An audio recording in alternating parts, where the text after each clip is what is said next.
Hello दोस्तों मेरा नाम हेमंत बुंदेल है और आज मैं फिर आपके सामने हूँ एक बहुत ही छोटी लेकिन प्रेरणादायक कहानी लेकर। दोस्तों इस बार ये कहानी है एक ऐसे शख्स की जो शख्स बहुत ही नकारात्मक दौर से गुजर रहा था और बहुत ही परेशानियों का सामना कर रहा था। दोस्तों जिस गांव में ये शख्स रहता था उस गांव में एक बार बहुत ही सिद्ध पुरुष एक साधु महात्मा आए। तो जैसा कि अक्सर होता है, जिस भी गांव में कभी साधु महात्मा या सिद्ध पुरुष आते हैं, सारे परेशान व्यक्ति उनके पास जाते हैं अपनी समस्याओं का समाधान पाने के लिए। तो दोस्तों ये शख्स भी साधु महात्मा के पास गया और जाकर ही उनके चरणों में गिरकर बोला कि साधु महात्मा मैं बहुत परेशान हूँ, कृपया मेरी मदद कीजिए। दोस्तों उन साधु महात्मा ने उसकी सारी परेशानियों को सुना और सुनने के बाद अपने थैले में से एक चमकीला नीला पत्थर देते हुए कहा कि ये लो और इसकी जितनी कीमत लगवा सकते हो लगवा लो और इसे बेच दो। दोस्तों वो शख्स उस नीले पत्थर को लेकर अपने एक मित्र के पास गया जो कि एक फलों का विक्रेता था। उसने उस पत्थर को बेचने की नीयत से उसकी कीमत जाननी चाहिए।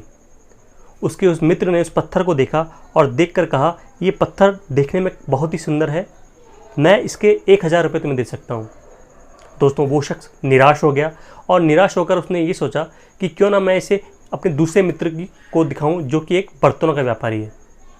दोस्तों जब उसने उस पत्थर को अपने बर्तनों के व्यापारी मित्र को दिखाया तो उस मित्र ने उस पत्थर को देखा और देखने के बाद उसने कहा कि इस बारे में कोई दो राय नहीं है कि ये पत्थर चमकीला है, अच्छा है और कीमती भी लगता है, इसलिए मैं तुम्हें इसके 10,000 रुपये दे सकता हूँ।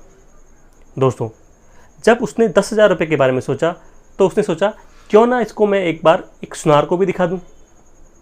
दोस्तों जब उस पत्थर को लेकर वो एक सुनार के पास गया तो सुनार ने उस पत्थर को देखकर उसकी कीमत को 1,00,000 रुपये आंका।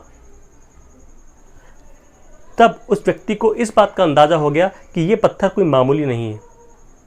उसने उस पत्थर को ले जाकर एक बहुत ही बड़े हीरा व्यवसायी के पास दिखाना चाहा। दोस्तों जब वो उस पत्थर को लेकर एक हीरा व्यापारी के पास लेके गया जो कि उस शहर का सबसे बड़ा हीरा व्यापारी था, उस हीरा व्यापारी ने जैसे ही उस पत्थर को देखा, देखते ही उसकी आंखें चौड़ी हो गईं और उसने उस पत्थर को अपने माथे से लगाया और उस व्यक्ति से पूछा कि ये आप पत्थर कहाँ से लेके आए हैं, बिकॉज ये पत्थर बहुत ही अमूल्य है।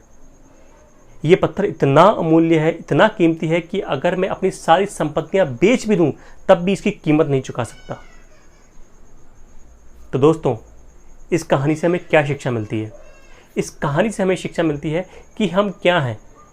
क्या हम वो हैं जो राय हमारे बारे में लोग देते हैं?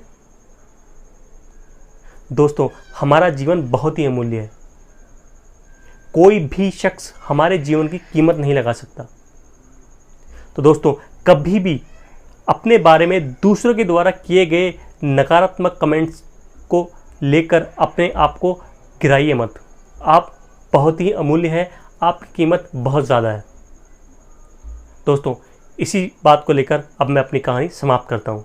अगर आपको मेरी कहानी अच्छी लगी तो प्लीज़ कमेंट करना ना भूलें। धन्यवाद।